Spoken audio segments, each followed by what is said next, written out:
vendo meu amigo Wagner, a sua esposa. Quanto tempo ela aí? Glória a Deus pela vida. Hoje eu não estava te escutando não, gente. É porque eu vi o Maicon botando lá. Pessoal, tinha aniversário da Tainá. Aí eu vi a Tainá falando, poxa, Maicon, no meu aniversário eu vou pregar. Aí eu vi lá que depois acho que era eu fiquei confuso se ela era a Tainá. Mas pelo sim, pelo não, eu fui lá e cara, eu anotei 2 mensagens, mas aí porque uma mensagem que eu anotei, eu falei, nossa, isso está muito para dentro da igreja, muito interno, eu acho que não acredito que seja isso que Deus queira falar, não. Aí no decorrer do nosso momento de adoração e do nosso momento, do nosso devocional, da sala de oração, que vocês são convidados a participar, eu entendi.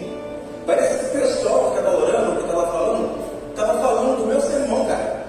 Eu vi todo o meu sermão na oração e na fala das pessoas. Aí veio o Mazinho, reforça algo, aí veio o Davi falando, reforçando. Eu falei, rapaz, não é possível. Porque eu vim de crente hoje, gente. Geralmente eu venho com a roupa aqui, mas eu pensei que eu ia fazer um frio, eu vim desse jeito aqui mesmo. Mas feliz, sabe, pelo que o Senhor tem construído nesse lugar, por todas as instruções que o Senhor tem dado através da vida dessa igreja. Esse corpo tem uma voz, gente. Essa igreja é uma igreja profética. Amém? E nós vamos abrir nossa Bíblia no livro de Mateus, capítulo de número 25. Esse é o último sermão, se eu não me engano, sermão da montanha, do monte, para vocês queiram entender. E no versículo 31 a 46 eu vou ler esse versículo todo. Não sei se vou falar eles todos, mas eu quero pelo menos que vocês entendam.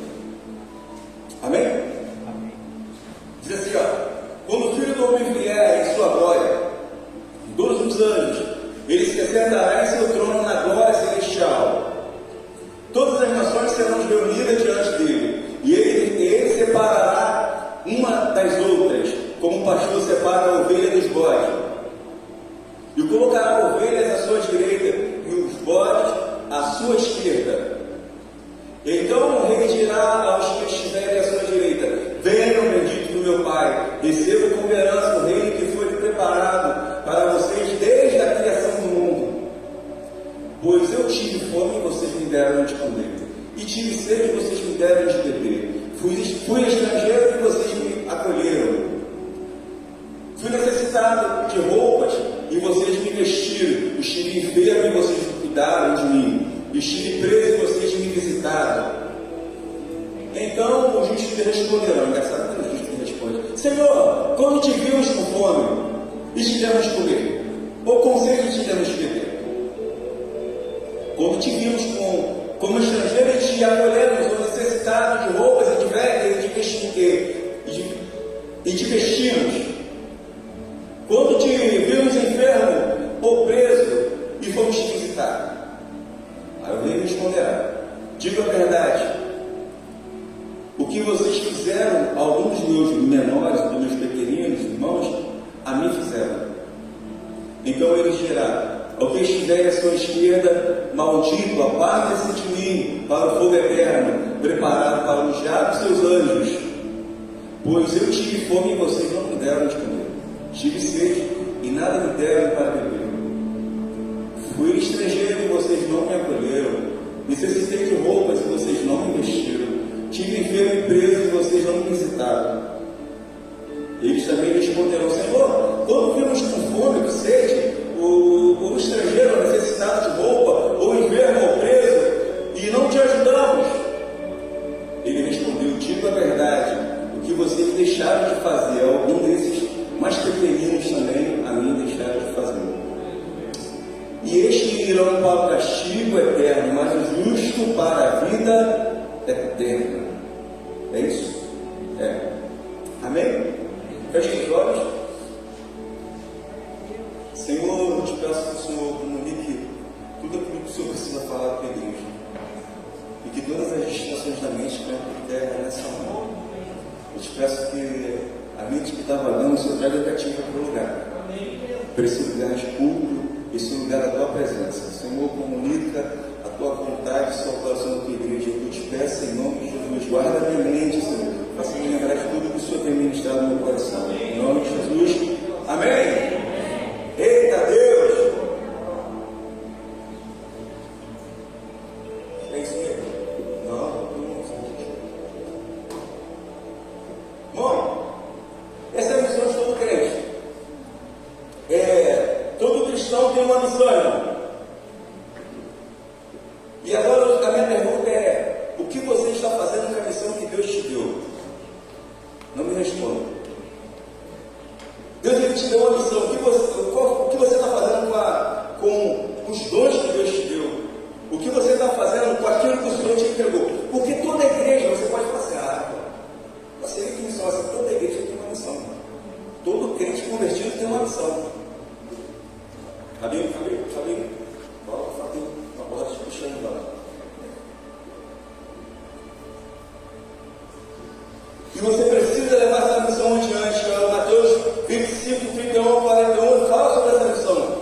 O que vemos aqui é um texto, irmão, de uma obra missionária de um Deus missionário. Uma obra missionária de um Deus missionário. Parece que é até complexo a gente falar sobre isso na coinonia, porque a coinonia hoje eu vejo uma igreja mais centrada, uma igreja mais voltada para os membros, uma igreja muito para dentro, sabe? Uma igreja que quer cuidar, que quer aconselhar, mas muito para dentro. E o Senhor não nos chamou somente para cuidarmos um do outro. Lógico que isso aqui é um lugar de culto, é um lugar de nós partilharmos a palavra, é um lugar de nós ficarmos reunidos, adorando ao Senhor. A presença vem nesse lugar, isso é notório, isso é tangível. Mas só que o Senhor não nos tem chamado só para isso, irmão. Eclésia, irmão, nós somos chamados para fora. Nós somos chamados para cumprir uma missão em Deus. O Senhor derramou uma missão na vida da igreja, e a igreja precisa se despertar para essa missão. E agora eu vou te falar o que é isso. Esse projeto, desse capítulo, fala do projeto escatológico de Jesus Cristo.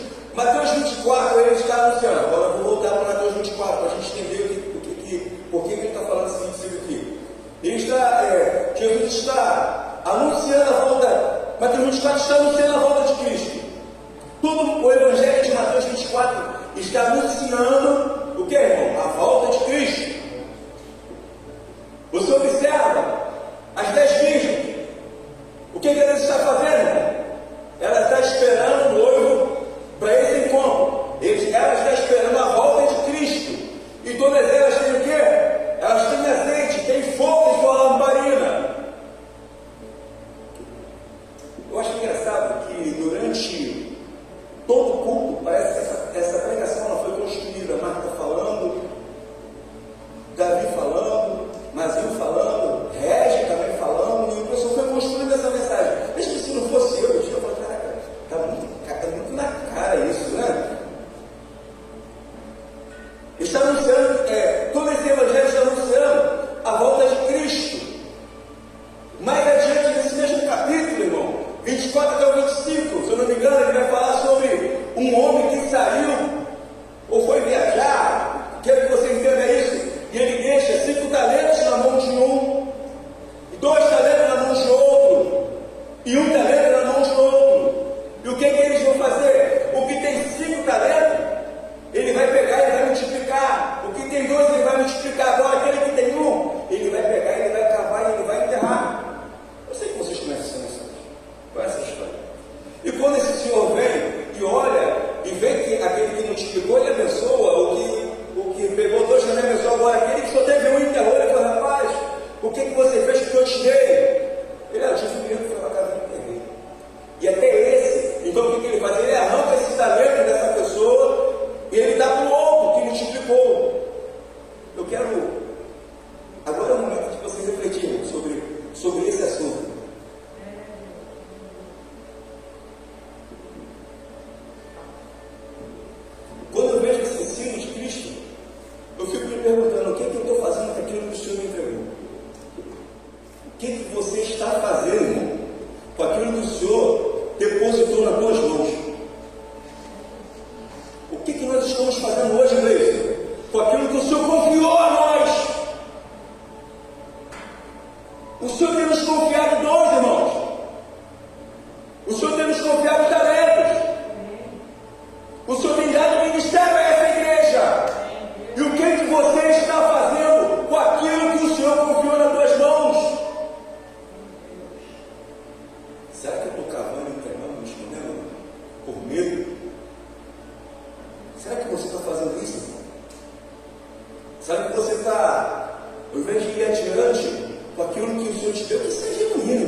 Porque é muito tranquilo, irmão. Eu vou te falar a verdade. Eu amo fazer, sabe o quê?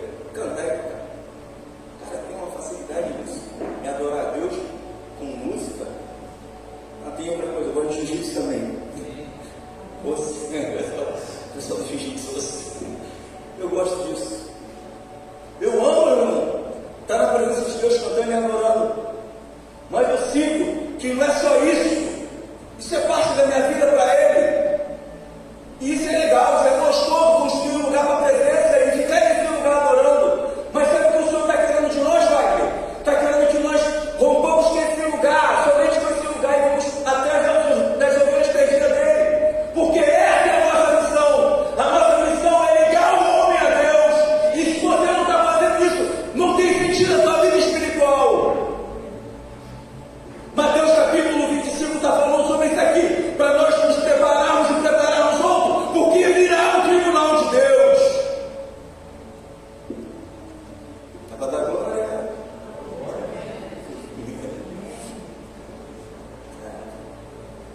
Nem sou um, eu sou.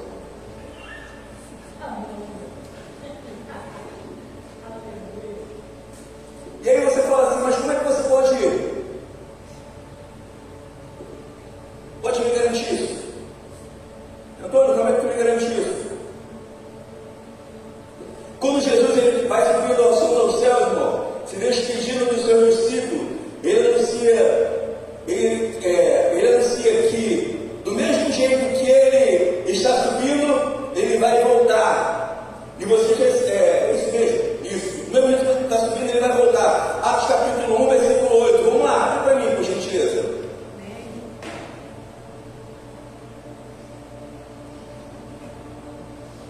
Atos capítulo 1, versículo 8. Mas receberão poder quando o Espírito Santo descer sobre vocês, e serão o quê? Minhas grandes testemunhas em Jerusalém, em toda a Judéia e Samaria, até os confins da terra. Irmão, você tem um chamado, cara. E a gente fica assim preocupado lá no céu. Eu assim, essa semana eu fiquei com isso na cabeça. Não sei, eu acho que eu estava inquieto. Porque o Senhor não nos chamou, o Senhor não nos chamou. Esse não foi, o chamado de Deus não foi para a gente cantar e tocar, né? Não foi para isso, não foi mesmo. Isso faz parte do culto, faz parte do culto. Isso é legal, isso é legal. Mas o Senhor não nos chamou para isso. O chamado de Deus, sabe qual foi? Ide! Olha isso aqui, irmão. O chamado de Deus foi: vá lá e faça discípulo. Vou pregar só para quem eu gosto, para quem é da minha cor.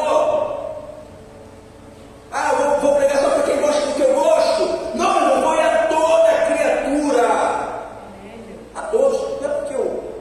Aí eu pego o Davi, pego o Mazinho, levo para um lugar de risco. Não é, Davi? Levo para um lugar onde o negócio não é nada fácil, sabe? Se estourar uma guerra, a gente fica até por lá, se bobear. Um lugar onde você vê a galera fazendo tudo que não deve. Mas acreditando em algo que Deus colocou no nosso coração. Querendo fielmente que nós estamos firmes na palavra de Deus, do Evangelho. E se isso não é Evangelho, irmão, se você não acredita nesse Evangelho, a Bíblia, se você não acredita nesse Evangelho, se você não crê nisso, se você não consegue ler a Escritura, você está vivendo um Evangelho fraco. E eu creio fielmente naquilo que nós carregamos para alcançar vidas. E não é pessoas que estão do meu lado que eu amo, não. É pessoas que eu não conheço. Pessoas que já mataram, que já roubaram, que já fizeram atrocidade. Mas eu acredito que o poder do Evangelho pode tocar eles e transformá-los. Sabe por que eu acredito nisso? Porque eu acredito na missão que Deus colocou na minha mão.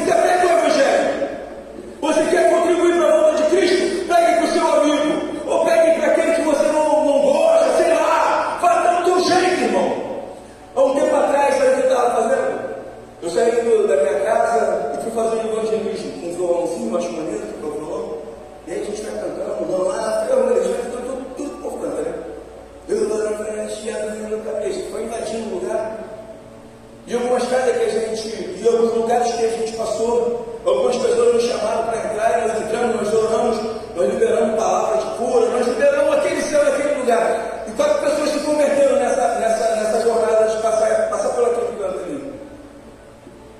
Pessoas paravam para ouvir, abaixavam a cabeça para receber oração. Nós ensinávamos a palavra, porque esse é o nosso papel. Quem vai dar o crescimento não sou eu, é o Espírito Santo.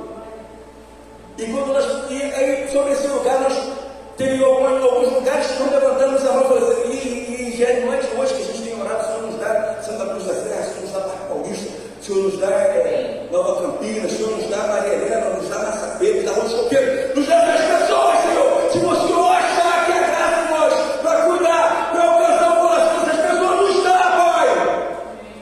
Cara, eu não quero ver mais crianças morrendo.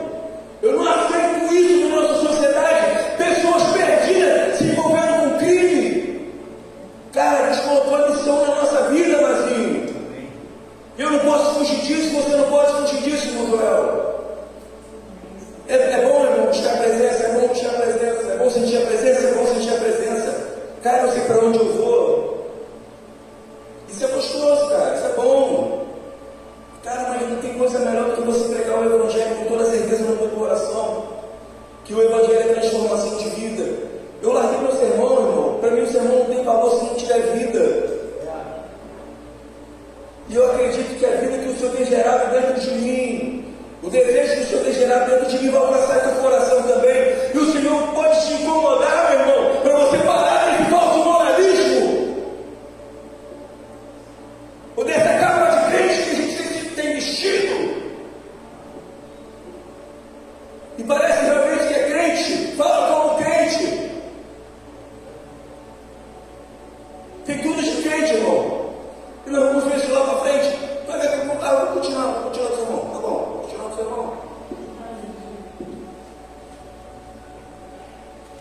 A missão de todo cristão, meu irmão, é compartilhar a graça do amor de Deus. Essa é a nossa missão.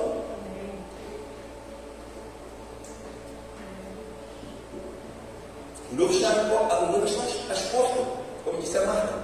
Ele está vindo. Ele virá, meu irmão. Ele virá. Por nós já está reclamando. O Senhor está te dando tempo para se arrepender hoje, quando está orando aqui. Porque veio no nosso coração se arrepender. Para que o Senhor colocasse o coração dele em nossa miséria, miséria de igreja, miséria de corpo, sabe? Se o Senhor colocasse, olhasse mesmo a nossa miséria, as nossas deficiências, e aí nós começamos a nos arrepender, sabe? Se arrepender por quê, amigo? Se arrepender por tudo. Pelos crimes cometidos, pelas mentiras faladas, pelas fofocas feitas. Se arrepender por quê? Pelo adultério, pela fornicação. Se arrepender por quê? Pelo monte de morte, por ter sido causador de algumas mortes espirituais. Então nós precisamos nos arrepender como povo. A gente precisa sentir esse peso no nosso coração. E essa missão, irmão,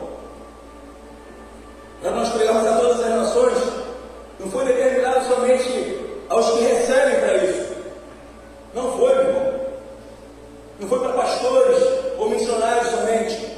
Porque você pode falar assim, ah, não, mas isso aí não é para mim não. Porque os pastores, os missionários já ganham para isso, e está tudo certo. Eu fui chamado para fazer outras coisas.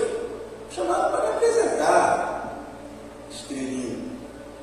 Não, Deus não te chamou para ser estrelinha, não. Deus te chamou para morrer mesmo. Deus te chamou para se doar para morrer. Esse evangelho é evangelho de morte, gente. É evangelho de morte. É o evangelho de renúncia. É o evangelho de você precisa se desgastar. Sabe, tem dia que eu estou cansado, né? Tipo, estou moído. Cara, meu serviço me toma. Semana eu falei para Deus. E às vezes o pessoal não entende, porque acha que a pessoa acha que o meu serviço é tranquilo, o meu serviço não é tranquilo, gente. Mas não estou nem aí. Isso é problema meu, é problema de vocês. E às vezes, mas eu olho assim e falo, Senhor, nessa correria, nesse período todo, eu preciso te encontrar. Eu preciso te achar. Eu preciso achar graça em ti. E eu preciso que o Senhor veja graça em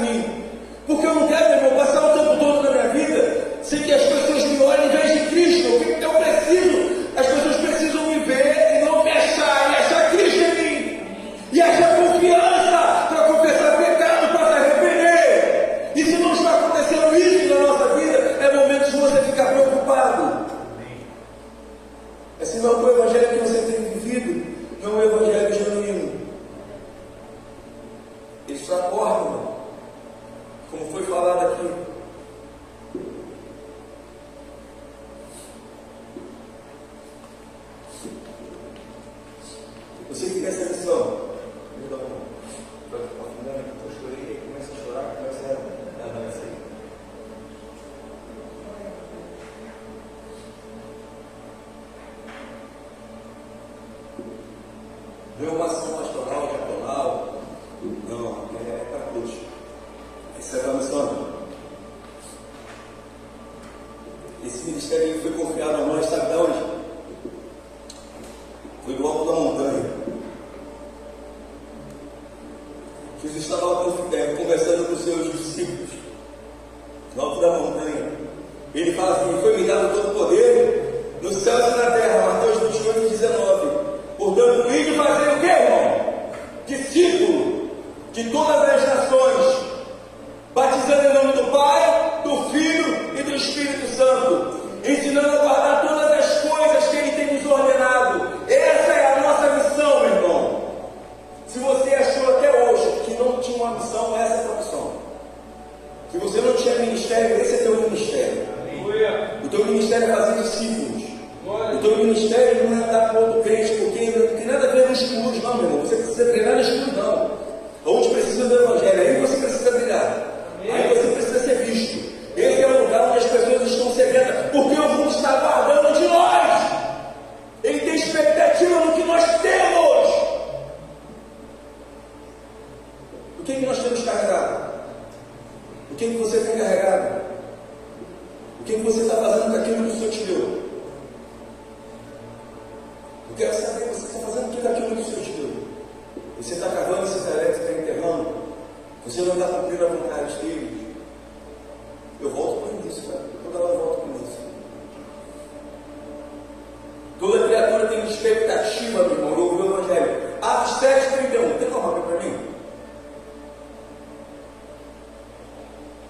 Atos 7, capítulo 31. Vendo aquilo, ficou atônito. E aproximando-se para observar, ouviu uma voz do Senhor. Diante. Eu sou o Deus dos seus antepassados, Deus de Abraão, Deus de Isaac, Deus de Jacó, Deus de Moisés, tremendo de medo, não ousava olhar. Então o Senhor disse: tira a sandália dos pés, porque o lugar que você está é terra santa. De fato tenho visto a opressão sobre o meu povo no Egito, eu vi seu gemido e desci para livrá-lo. Vem agora, eu enviarei de volta ao Egito. Continua. E este mesmo Moisés que tinham rejeitado com esta palavra, quem me nomeou a líder e juiz, ele foi enviado pelo próprio Deus para ser líder e libertador deles por meio do anjo que lhe tinha aparecido nas águas. Somente até aqui, rapidinho. Presta atenção. Hoje nós iniciamos a oração aqui falando sobre justamente isso aqui. Por isso que eu estou falando disparado para se ligando. Nós começamos a orar e eu falei assim: a igreja precisa acordar para esse momento de oração. A igreja precisa ter um despertar de Deus. Eu vou te falar, acho que eu falei no nome de quase todo mundo aqui, falei, se eu desperto fulano, desperto esse plano, fui falando no nome de todo mundo. Você tira no coração de orar e fala assim: sacode a cama dessa pessoa, acorda essa pessoa para esse lugar da oração. Acorda mesmo, Senhor. Acorda nossos líderes, acorda nossos amigos, acorda cada membro da coronia no lugar da oração. Aí comecei a orar falando sobre isso. Aí na mesma hora eu lembrei de Moisés. O povo do Egito, eles estavam escravos, sofrendo. E o que aconteceu? Quando eles começaram, quando eles entenderam que eles tinham Deus, que eles tinham Deus, e eles se voltaram para um clamor coletivo, não foi um clamor individual, igreja. Esse que eu quero falar para você, não foi um clamor individual de uma pessoa só, foi um clamor coletivo. Quando essa congregação se reuniu para orar, o Senhor ouviu a oração deles e enviou um libertador chamado Moisés. A vontade de Deus, meu irmão, ela quer ser, Deus ele quer continuar falando aos nossos ouvidos. Mas a gente precisa entender isso. E como é que a gente vai entender isso? No lugar da oração, irmão. A gente vê pessoas querendo profetizar, pessoas querendo fazer mil coisas, mas como é que faz isso sem ter direção de Deus? Eu não sinto Deus em 2 horas de culto somente. Eu sinto Deus no meu devocional, no meu dia a dia. Eu vejo Deus nesse lugar. Mas o que acontece? Mas quando a gente chama a igreja como coletivo, a gente precisa estar junto, irmão. Para ver o que o Espírito tem a soprar. De repente o Senhor não fala comigo, mas tem que comunicar a vocês. Aí eu estou chamando realmente vocês para o culto no domingo, para participar da oração 8 horas. Outro celular pode cantar 7h30, gente. Toma um banho, escova o dente, vem.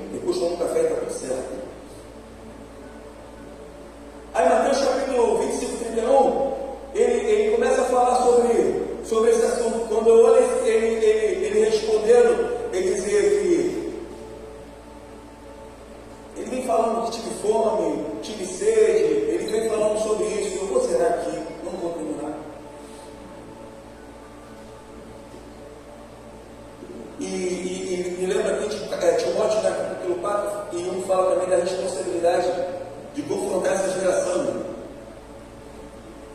De confrontar literalmente essa geração. Uma geração que está acomodada, irmãos. Hoje nós temos muita performance. E isso não é só aqui, em todas as igrejas. Estou mentindo aqui, igreja? Não. Se eu estiver falando com eles aqui, irmão, você pode me parar, né? Vocês têm o direito de me frear.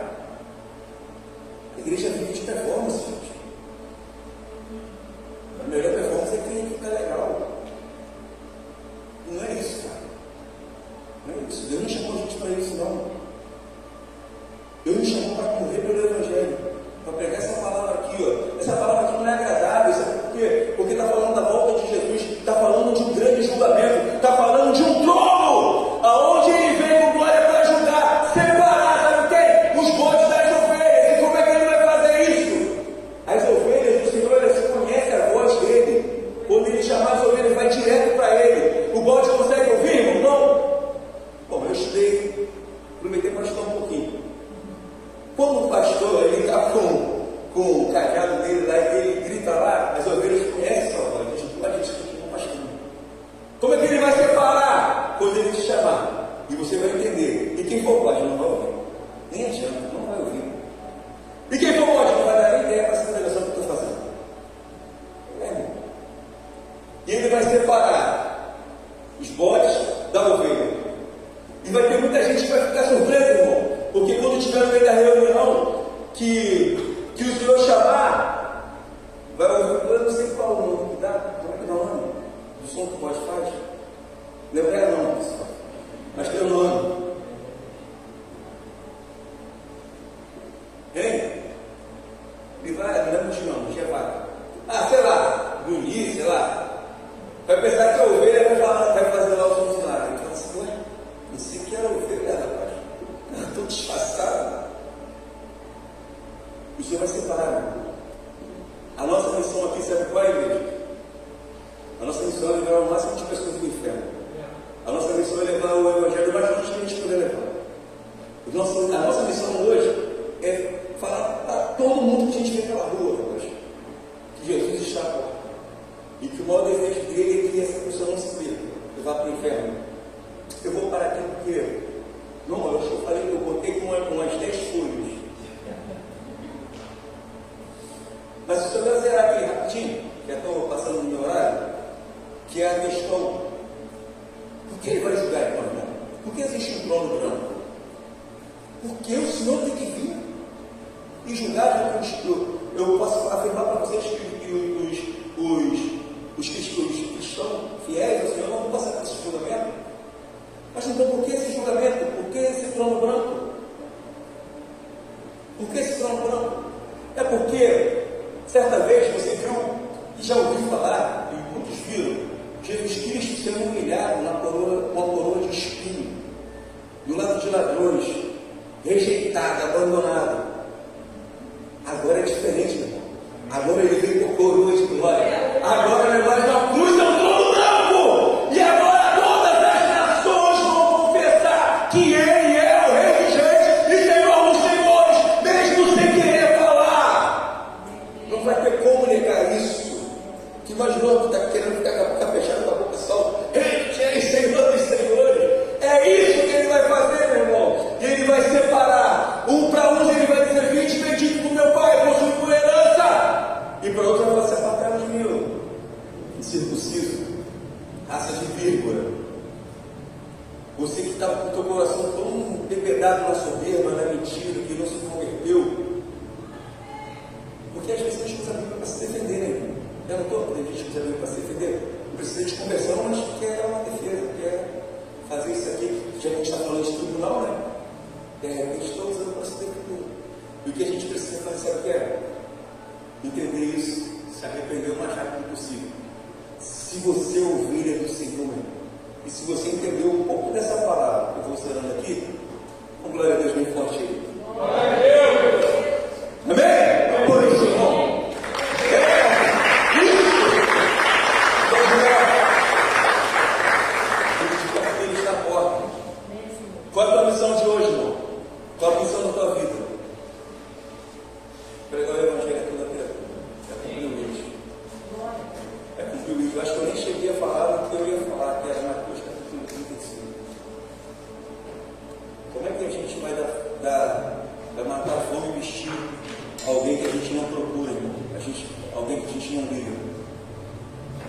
Como é que a gente vai tratar da vida espiritual de alguém se a gente não está fazendo nada? Se a gente só se importa com a gente mesmo, com nós mesmos?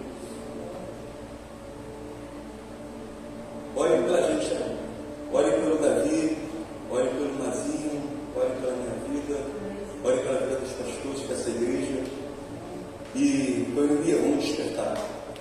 Porque grande é a obra, grande é a obra.